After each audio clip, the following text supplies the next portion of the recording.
પ્રિય દર્શક મિત્રો, સ્તવન બાઇબલ અભ્યાસ કાર્યક્રમમાં આપ સૌનું સ્વાગત છે. આજના અભ્યાસમાં આપણે જોઈશું કે કેવી રીતે ઈશ્વરે રણમાં ઇસરાયેલીઓની જરૂરિયાતો પૂરી કરવા માટે માનના આપ્યું અને સાબ્બાતના દિવસને વિશેષ આશીર્વાદ રૂપે સ્થાપિત કર્યો. માનના માત્ર ખોરાક જ નહોતો, પરંતુ પ્રભુ ઈસુ ખ્રિસ્ત જીવનની રોટલી છે તેનું પ્રતીક હતું. ત્યારબાદ આપણે રફીદીમમાં પાણીની અછત અને ખડકમાંથી પાણી નીકળવાના ચમત્કારનો અભ્યાસ કરીશું.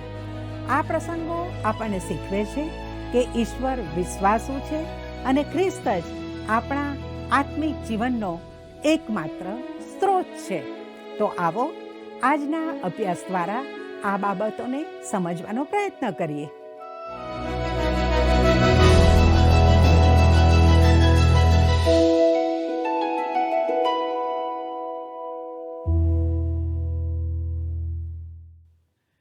સલામ મિત્રો, આવો આપણે નિર્ગમનના 16મા અધ્યાયની 25 અને 26 કલમ વાંચીએ. અને મૂસાએ કહ્યું કે આજ તે ખાઓ, કેમ કે આજે યહોવાનો સાબ્બાત છે. આજે તે તમને ખેતરમાં મળશે નહીં. 6 દિવસ તમે તે એકઠું કરો, પણ 7મો દિવસ સાબ્બાત છે, તેમાં તમને કંઈ મળશે નહીં. મિત્રો, ઈશ્વરે ઇસરાયેલના લોકોને સિનાઈ પર્વત પર 10 આજ્ઞાઓ આપી તે પહેલાં જ પોતાના લોકોને સાબ્બાતનું પાલન કરવાનું કહ્યું જ હતું. તેથી સાબ્બાત વિશેની આ મહત્વપૂર્ણ સૂચનાઓ આપ્યા પછી ઈશ્વરે અરણ્યમાં પોતાના લોકોને માનના આપ્યું, જેના વિશે 31મી કલમ જણાવે છે. અને ઇસરાયેલ પુત્રોએ તેનું નામ માનના પાડ્યું. તે ધાણાના દાણા જેવું શ્વેત હતું અને તેનો સ્વાદ મધ ચોપડેલી પોળીના જેવો હતો. વાલા મિત્રો, માનનાનું વર્ણન કરવું સહેલું નથી, કારણ કે તે એક અદ્ભુત ખોરાક હતો. તેમાં ઇસરાયેલના લોકોને માટે જરૂરી તમામ પોષણ સમાયેલા હતા. તેનો સ્વાદ પણ દરેક વ્યક્તિને ભાવે તેવો હતો.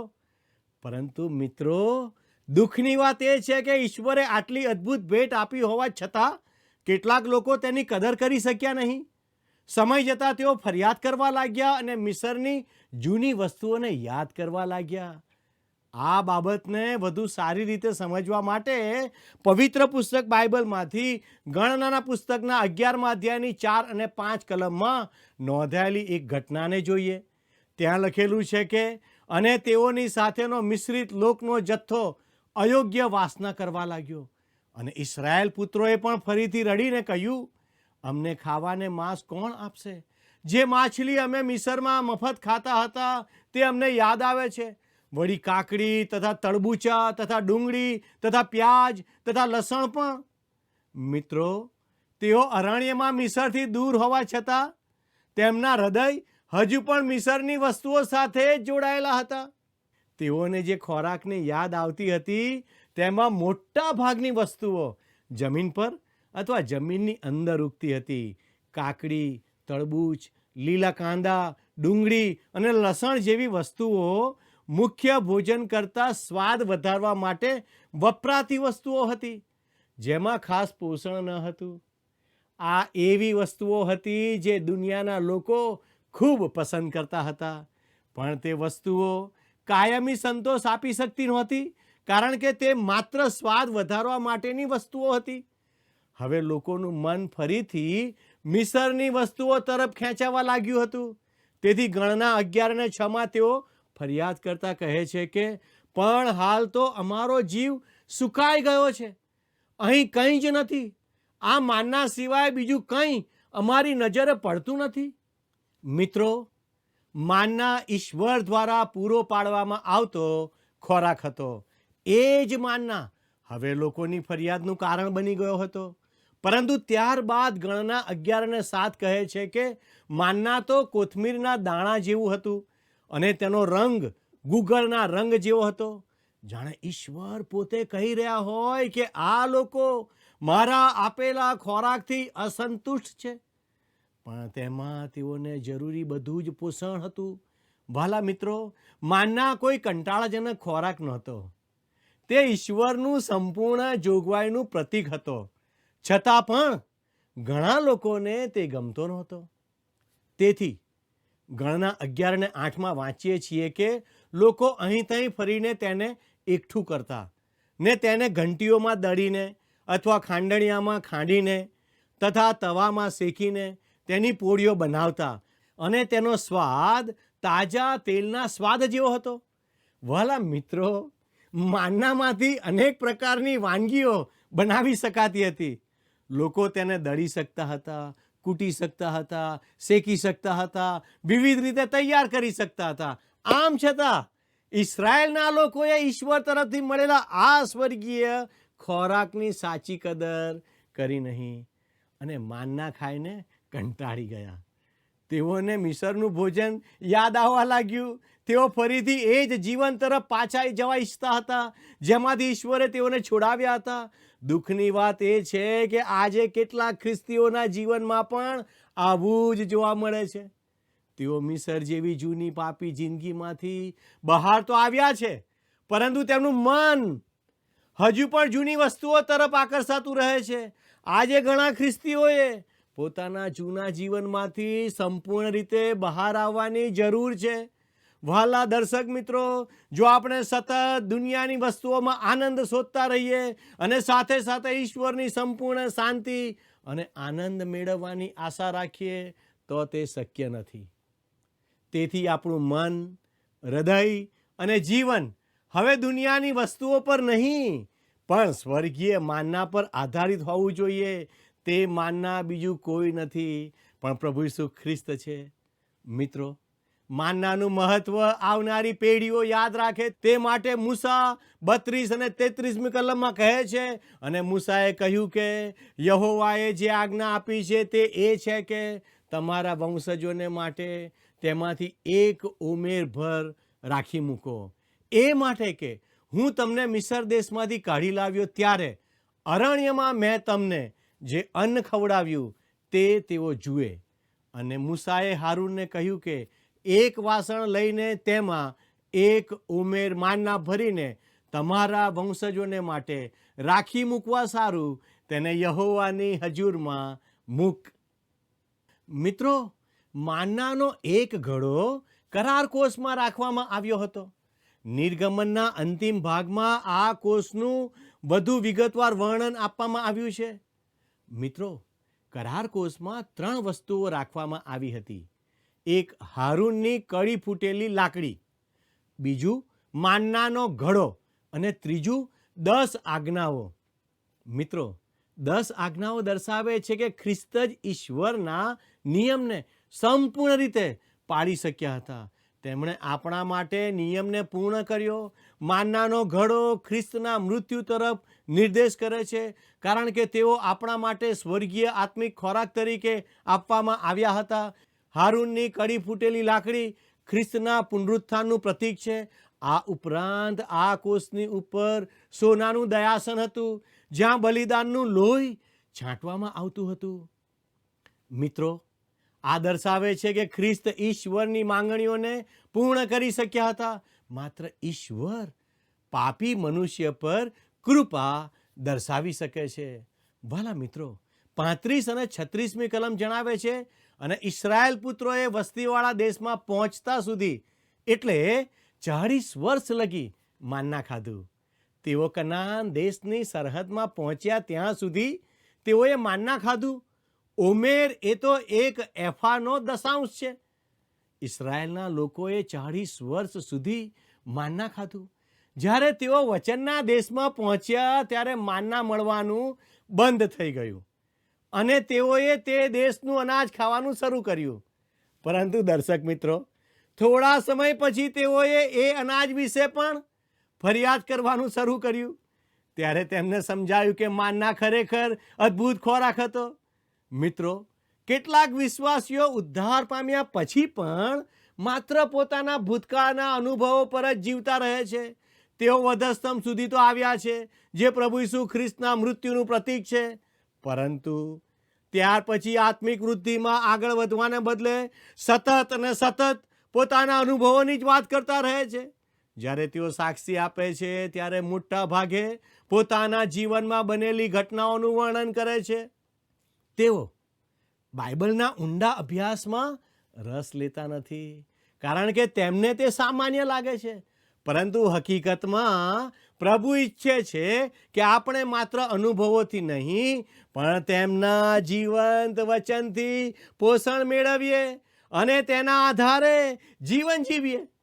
ઈશ્વરનું વચન આજે આપણા માટે આત્મિક ખોરાક છે. વાલા દર્શક મિત્રો, જો તમે હજુ સુધી આ સ્વર્ગીય માનનાનો એટલે ખ્રિસ્ત અને તેમના વચનનો સ્વાદ ચાખ્યો નથી, તો ઈસુની પાસે આવો અને તેનો અનુભવ કરો. વાલાઓ, ગીતશાસ્ત્ર 34 અને 8 કહે છે, અનુભવ કરો અને જુઓ કે યહોવા ઉત્તમ છે. જે માણસ તેના પર ભરોસો રાખે છે તેને ધન્ય છે.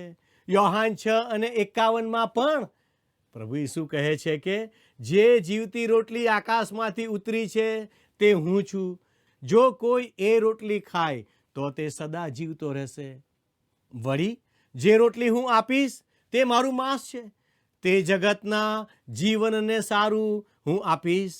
માનના માત્ર રણમાં મળતો ખોરાક નહોતો, પણ પ્રભુ ઈસુ ખ્રિસ્તનું પ્રતીક હતું, જે વિશ્વાસથી તેમની પાસે આવનાર દરેક વ્યક્તિને આત્મિક પોષણ, સંતોષ, શાંતિ અને અનંત જીવન આપે છે. મિત્રો, આપણે જાણીએ છીએ કે ઇઝરાયેલના લોકો મિસર દેશ છોડીને હવે અરણ્યમાં મુસાફરી કરી રહ્યા હતા. આ મુસાફરી દરમિયાન તેમને 7 એવા અનુભવ થયા જે ખ્રિસ્તી જીવનના પણ અનુભવો છે. આ ઘટનાના સંદર્ભમાં સંત પાઉલ 1 કોરિન્થી 10 અને 11 કહે છે કે હવે એ સઘળું તેઓને વીત્યું તે તો દાખલો લેવા માટે થયું, અને જેઓના પર યુગોનો અંત આવી લાગ્યો છે એવો આપણને બોધ મળે તેને સારું તે લખવામાં આવ્યું છે. મિત્રો, દરેક વિશ્વાસી વ્યક્તિએ આ ભાગો વાંચવા અને તેના પર ધ્યાન આપવું જરૂરી છે, કારણ કે ઈશ્વરે આ સત્યોને ઘટનાઓ દ્વારા સરળ રીતે સમજાવ્યા છે. મિત્રો, ફરી એકવાર અરણ્યમાં મુસાફરી કરતા સમયે ઇઝરાયેલના લોકોને તરસ લાગી. પાણીની અછતને કારણે તેઓ ફરી ફરિયાદ કરવા લાગ્યા અને મૂસા વિરુદ્ધ ગણગણાટ કરવા લાગ્યા. આવો આપણે નિર્ગમન 17 તેની 1 થી 3 કલમ વાંચીએ. અને ઇસ્રાયેલ પુત્રોની આખી જમાતે સીનના અરણ્યમાંથી કૂચ કરીને યહોવાની આજ્ઞા અનુસાર મજલ કરીને રફીદીમમાં છાવણી કરી, અને ત્યાં લોકોને પીવાને પાણી નહોતું. માટે લોકોએ મૂસાની સાથે તકરાર કરીને કહ્યું કે અમને પીવાને પાણી આપ. અને મૂસાએ તેઓને કહ્યું કે તમે મારી સાથે શા માટે તકરાર કરો છો? તમે યહોવાની પરીક્ષા કેમ કરો છો? અને ત્યાં લોકોને તરસ લાગી, અને લોકોએ મૂસાની વિરુદ્ધ બળબડ કરતા કહ્યું કે તું શા માટે અમને તથા અમારા છોકરાને તથા અમારા ઢોરોને તરસે મારી નાખવા મિસરમાંથી લાવ્યો છે? મિત્રો, ઇઝરાયેલના લોકો સતત અને સતત ફરિયાદ કરવાની વૃત્તિ ધરાવતા હતા. જ્યારે પણ કોઈ જરૂરિયાત ઊભી થતી તેઓ તરત જ ફરિયાદ કરવા લાગતા. છતાં ઈશ્વર તેમની જરૂરિયાતો પૂરી કરતા. પરંતુ થોડા સમય પછી બીજી કોઈ સમસ્યા આવતી તો તેઓ ફરીથી બૂમો પાડતા, ફરિયાદ કરતા અને દોષ શોધતા. જ્યારે લોકોનો બડબડાટ અસહ્ય બની ગયો ત્યારે મૂસાએ યહોવાની પાસે મદદ માંગી. મિત્રો, 4 કલમ વાંચીએ. અને મૂસાએ યહોવાની પ્રાર્થના કરીને કહ્યું કે એ લોકોને માટે હું શું કરું? તેઓ મને પથ્થરે મારવાની અણી પર છે. મિત્રો, મૂસા આ સતત ફરિયાદોથી ખૂબ જ નિરાશ થઈ ગયો હતો. કદાચ તેને એવું પણ લાગ્યું હશે કે હવે આ જવાબદારી બીજા કોઈને સોંપી દેવી જોઈએ.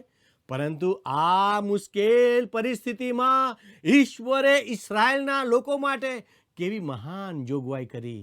કલમ 5 કહે છે, અને યહોવાએ મૂસાને કહ્યું કે તારી સાથે ઇઝરાયેલના કેટલાક વડીલોને લઈને લોકોની આગળ ચાલ્યો જા અને જે લાકડી તે નદી પર મારી હતી તે તારા હાથમાં લેતો જા. મિત્રો, આ એ જ લાકડી હતી જે મૂસા મિસરમાં પાછો ગયો ત્યારે ઈશ્વરે મૂસાને આપી હતી. આ લાકડી મૂસાને મળેલી ઈશ્વરીય સત્તા અને શક્તિનું પ્રતીક અને પુરાવો હતી. 6 અને 7 કલમમાં લખ્યું છે, જો હું ત્યાં હોરેબમાં ખડક ઉપર તારી સામે ઊભો રહીશ અને તું ખડકને મારજે એટલે લોકોને પીવા માટે પાણી નીકળશે. અને મૂસાએ ઇસ્રાયેલના વડીલોના દેખતા એ પ્રમાણે કર્યું અને તેણે તે જગાનું નામ માસા તથા મરીબા પાડ્યું, કેમ કે ઇસ્રાયેલ પુત્રોએ તકરાર કરી ને યહોવા અમારામાં છે કે નહીં એમ કહીને તેઓએ યહોવાની પરીક્ષા કરી. મિત્રો, આપણે અહીં પ્રથમ વખત ખડક અને તેમાંથી નીકળેલા પાણી વિશે વાંચીએ છીએ. આ ખડક શું દર્શાવે છે? પવિત્ર આત્મા પોતે જ તેની સમજણ આપે છે. 1 કોરિન્થી 10:1-4 લખ્યું છે, કેમ કે મારા ભાઈઓ, મારી ઈચ્છા નથી કે તમે આ બાબત વિશે અજાણ્યા રહો કે આપણા સર્વ પૂર્વજો વાદળાની છાયા નીચે સમુદ્રમાં થઈને પાર ગયા અને તેઓ સર્વ મૂસાના અનુયાયી થવાને વાદળામાં તથા સમુદ્રમાં બાપ્તિસ્મા પામ્યા. સર્વએ એક જ આત્મિક અન્ન ખાધું અને સર્વએ એક જ આત્મિક પાણી પીધું, કેમ કે તેમની પાછળ ચાલનાર આત્મિક ખડકનું પાણી તેઓએ પીધું. તે ખડક તો ખ્રિસ્ત હતો. વહાલાઓ, માનના પ્રભુ ઈસુ ખ્રિસ્તનું પ્રતીક છે, જે જીવનની રોટલી છે. એ જ રીતે ઈસુ ખ્રિસ્ત પાણી પણ છે અને ખડક પણ તેમનું જ પ્રતીક છે. આ ઘટના એક તરફ લોકોના અવિશ્વાસને અને બીજી તરફ ખડકની અડગ મજબૂતાઈને સ્પષ્ટ રીતે દર્શાવે છે. જ્યારે મુશ્કેલી આવી ત્યારે લોકોએ ઈશ્વર પર શંકા કરી. તેઓ સાચા અને મજબૂત આધારને છોડીને નબળી અને ક્ષણિક વસ્તુઓ પર ભરોસો કરવા લાગ્યા. શંકાના પરિણામે તેઓ ઈશ્વરની શક્તિ અને તેમની અદ્ભુત જોગવાઈને સ્પષ્ટ રીતે જોઈ શકતા નહોતા. ગીતશાસ્ત્ર 61 અને 2 દાઉદ રાજા કહે છે, મારું હૃદય વ્યાકુળ થશે ત્યારે પૃથ્વીને છેડેથી હું તને અરજ કરીશ. જે ખડક પર હું મારી મેળે ચઢી શકતો નથી તે પર તું મને લઈ જજે. આ ખડક ખ્રિસ્ત છે. ગીતશાસ્ત્ર 78 અને 35 કહે છે, તેઓએ સંભાળ્યું કે દેવ તેઓનો ખડક છે તથા પરાત પર દેવ તે જ તેઓનો છોડાવનાર છે. સંત પાઉલ 1 કોરિન્થી 3 અને 11 કહે છે કે કેમ કે નંખાયેલો પાયો તે ઈસુ ખ્રિસ્ત છે, તે સિવાય બીજો પાયો કોઈ નાખી શકતું નથી. અર્થાત ઈસુ ખ્રિસ્ત જ આપણા જીવનનો એકમાત્ર સાચો અને મજબૂત પાયો છે. જે વ્યક્તિ તેમના પર વિશ્વાસ રાખે છે તેનું જીવન સુરક્ષિત અને સ્થિર રહે છે. વહાલા મિત્રો, આપણે એક સત્ય સમજવાની જરૂર છે કે પ્રભુ ઈસુ ખ્રિસ્ત ખરેખર ખડક છે. માત્ર તેમના જીવનની પ્રશંસા કરવાથી કે તેમની નૈતિક શિક્ષાઓને સ્વીકારી લેવાથી ઉદ્ધાર મળતો નથી. તેમના ઉદ્દેશો સાંભળવાથી, તેમના જીવનનું અનુસરણ કરવાનો પ્રયત્ન કરવાથી અથવા તેમના સિદ્ધાંતોને જીવનમાં લાગુ કરવાથી માણસ વધુ સારો, સંસ્કારી અને નૈતિક બની શકે છે. પરંતુ માત્ર એટલાથી આત્માનો ઉદ્ધાર થતો નથી. જો કોઈ વ્યક્તિ ખ્રિસ્ત પર વિશ્વાસ ન કરે તો ખ્રિસ્ત તેના માટે ઠોકર ખવડાવનાર ખડક બની શકે છે. તેથી માત્ર ખ્રિસ્ત વિશે જાણવું પૂરતું નથી, પરંતુ તેમના પર વ્યક્તિગત વિશ્વાસ રાખવો અને તેમને પોતાના ઉદ્ધારક તરીકે સ્વીકારવા એ જ ઉદ્ધારનો માર્ગ છે. જ્યારે ખડકને મારવામાં આવ્યો ત્યારે જ તેમાંથી જીવન આપનારું પાણી નીકળ્યું. એ જ રીતે ઈસુને વધસ્તંભ પર ચઢાવવામાં આવ્યા હતા. જો તમે ઈસુ પર વિશ્વાસ કરો કે તેઓ તમારા સ્થાને મૃત્યુ પામ્યા અને તમારા પાપોનો ભાર વધસ્તંભ પર ઉઠાવ્યો તો જ તમને ઉદ્ધાર મળી શકે છે. આપણે ગણનાના પુસ્તકમાં બીજી વખત વાંચીએ છીએ કે ઇસ્રાયેલના લોકોએ પાણી ન હોવાને કારણે ફરિયાદ કરી. ગણનાના પુસ્તકમાં ઈશ્વર મૂસાને અલગ સૂચના આપે છે. ઈશ્વર ગણના 20 અને 8 કહે છે કે લાકડી લે ને તું તથા તારો ભાઈ હારૂન લોકોને એકઠા કરીને તેઓના દેખતા ખડકને કહો કે તે પોતાનું પાણી આપે, અને તું ખડકમાંથી તેઓને સારું પાણી વહેતું કર. એમ તું જમાતને તથા ઢોર ઢાંકને પા. અહીં મૂસાને ખડક સાથે વાત કરવા માટે કહેવામાં આવ્યું હતું, કારણ કે ખડક પહેલેથી જ માર ખાઈ ચૂક્યો હતો. એ જ રીતે ઈસુ ખ્રિસ્તને એકવાર વધસ્તંભ પર ચઢાવવામાં આવ્યા હતા. યોહાન 19:30 ઈસુએ વધસ્તંભ પર કહ્યું કે સંપૂર્ણ થયું. ત્યારે ઉદ્ધારનું કાર્ય સંપૂર્ણ રીતે પૂર્ણ થઈ ગયું હતું. ખ્રિસ્તને ફરીથી વધસ્તંભ પર ચઢાવવાની જરૂર નથી. મિત્રો, શું તમે પણ વધસ્તંભ પર ખ્રિસ્તે તમારા માટે જે કાર્ય કર્યું છે તેનાથી સંતુષ્ટ છો? તેમણે તમારા પાપો માટે મૃત્યુ સહન કર્યું જેથી તમને ઉદ્ધાર મળે. ઈશ્વર તમારી પાસે માત્ર એટલી જ માંગણી કરે છે કે તમે તેમના પુત્ર ઈસુ ખ્રિસ્ત પર વિશ્વાસ કરો. ખડક એટલે ઈસુ ખ્રિસ્ત, જેમાંથી આજે પણ આત્મિક આશીર્વાદો મળે છે. એફેસી 1:3 કહે છે, આપણા પ્રભુ ઈસુ ખ્રિસ્તનો દેવ તથા બાપ સ્તુત્ય હો. તેણે સ્વર્ગીય સ્થાનોમાં દરેક આત્મિક આશીર્વાદથી આપણને ખ્રિસ્તમાં આશીર્વાદિત કર્યા છે. ખડકને એક જ વાર મારવામાં આવ્યું હતું અને તેમાંથી પુષ્કળ પ્રમાણમાં પાણી વહેતું રહ્યું. ઝરણું સંપૂર્ણ ભરેલું છે. નદી કિનારા સુધી ભરાઈને વહે છે. દુનિયા તેની ભરપૂરતાને સમાવી શકતી નથી. તેમ છતાં ઘણા લોકોના આત્મા સુકાઈ ગયા છે અને તેમની જીભ તરસી રહી છે. લાખો લોકો આત્મિક પાણીના અભાવે નાશ પામી રહ્યા છે. આશીર્વાદનો માર્ગ શંકાઓથી અટવાઈ ગયો છે, પાપથી બગડી ગયો છે અને ઉદાસીનતાથી બંધ થઈ ગયો છે. તે માર્ગ એવા લોકો દ્વારા પણ રોકાઈ જાય છે જેઓ કહે છે કે તેઓ ઈસુ ખ્રિસ્તને ઓળખે છે, પરંતુ હકીકતમાં તેઓ તેમને ઓળખતા નથી. દુનિયા આત્મિક રીતે તરસી છે. મિત્રો, હું તમને વ્યક્તિગત રીતે એક પ્રશ્ન પૂછું છું. શું તમે જીવનનું પાણી પીવા માટે તે ખડક પાસે ગયા છો? ઈશ્વર કહે છે કે જો તમે તે પાણી પીશો તો તમને ફરી ક્યારેય તરસ લાગશે નહીં. ઈશ્વર આ બાબતો સમજવા આપ સર્વને સહાય કરે. આમેન.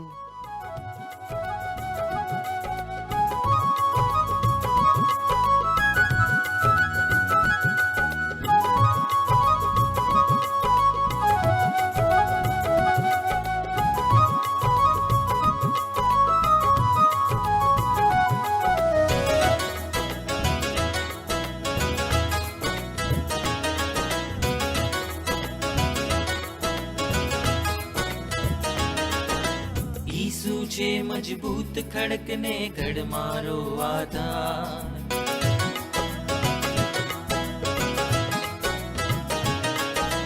ઈસુ છે મજબૂત ખડકને ગઢ મારો આધાર.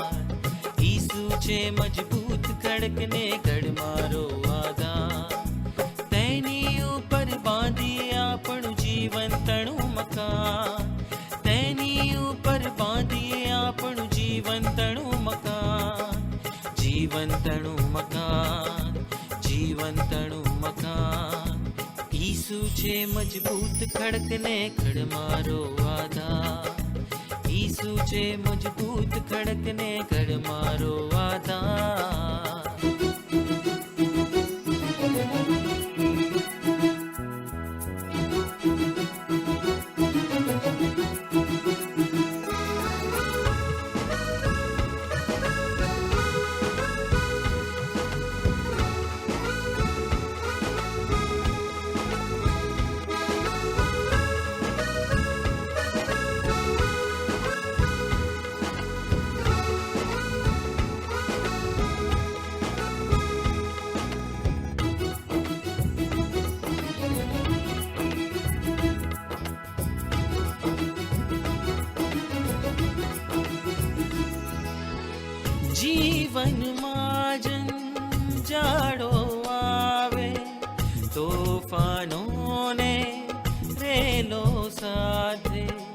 જીવનમાં જંજાળો આવે, તોફાનોને રેલો સાથે, આ જીવનને તોડવા કાજે, નાશની રાહે દોરવા કાજે, આ જીવનને તોડવા કાજે, નાશની રાહે દોરવા કાજે, ભરમાવે શૈતાન, ભરમાવે શૈતાન. ઈસુ છે મજબૂત ખડકને ગઢ મારો આધાર, ઈસુ છે મજબૂત ખડકને ગઢ મારો આધાર. પ્રિય મિત્રો, આજના અભ્યાસમાં આપણે જોયું કે ઈશ્વરે ઇસરાયેલીઓને 40 વર્ષ સુધી માન્ના દ્વારા પોષણ આપ્યું અને તરસ્યા થયા તે સમયે ખડકમાંથી પાણી પૂરું પાડ્યું. આ બંને પ્રસંગો પ્રભુ ઈસુ ખ્રિસ્ત તરફ સંકેત કરે છે. તે જીવનની રોટલી અને જીવનનું જળ છે. જેમ માન્ના સ્વર્ગમાંથી આવ્યું હતું તેમ ખ્રિસ્ત સ્વર્ગમાંથી આવ્યા, અને જેમ મૂસાએ લાકડી મારી અને ખડકમાંથી પાણી નીકળ્યું તેમ તેમના બલિદાન દ્વારા આપણા માટે આત્મિક જીવન અને આશીર્વાદોના માર્ગ ખુલ્યા. મિત્રો, આપણે દુનિયાવી વસ્તુઓની પાછળ દોડવાને બદલે ખ્રિસ્તમાં મળતા સંતોષને શોધીએ, જેનાથી આપણી આત્મિક ભૂખ અને તરસ બંને છીપાવવામાં આવે છે. મિત્રો, આજનો પ્રશ્ન છે, કરાર કોષમાં કેટલી વસ્તુઓ મૂકવામાં આવી હતી? A 1, B 2, C 3, D 4. મિત્રો, ગત પ્રશ્નનો જવાબ છે બી, 6થા દિવસે. વાલા મિત્રો, આજના પ્રશ્નનો જવાબ મોકલવા માટે અમારો સંપર્ક નંબર છે 94 29 37 56 10 9429375610. તો ઝડપથી આપનો જવાબ અમને મોકલી આપશો. આપના પ્રતિભાવો પણ અમને આ નંબર પર મોકલી શકો છો. આભાર. શું તમને આ કાર્યક્રમ ગમ્યો? અત્યારે જ અમને મિસ કોલ કરો.